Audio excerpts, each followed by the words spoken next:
மாமியார் வீட்டுக்கு போலையான்னு கேட்டீங்கல்ல, மாமியார் வீட்டுக்கு வந்துட்டேன் பாருங்க. எங்கள் மாமனார் துணி துவைச்சி அலசிட்டு இருக்காரு. துணியெல்லாம் துவைச்சாச்சு போல.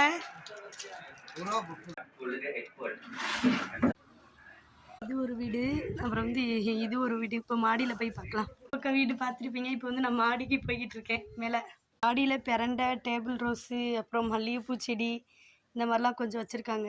யாரெல்லாம் புழங்க மாட்டாங்க, அது சும்மா தான் கிடக்குது, அதனால தான் இப்படி இருக்குது. இந்த பக்கம் வரண்டா மாதிரி ட்ரம்மு, இந்த ஓடெல்லாம் வச்சுருக்காங்க. இது ஒரு ரூம், சும்மா தான் அப்படியே குப்பை மாதிரி அப்படியே கிடக்கும்.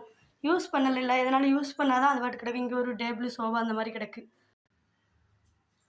இது மாடியில் உள்ள வீடு. ஒரு கல் வச்சு இப்படி எழுப்புனா அது நல்லா தான் இருக்கும். முருங்கை மரம் தான். இதுலேருந்து இப்படியே முருங்கைக்கீரை, முருங்கைக்காயெல்லாம் பறிச்சுக்கிறதுக்கு. இதுதான் தண்ணி குழாய். சந்திப்போம், பாய்.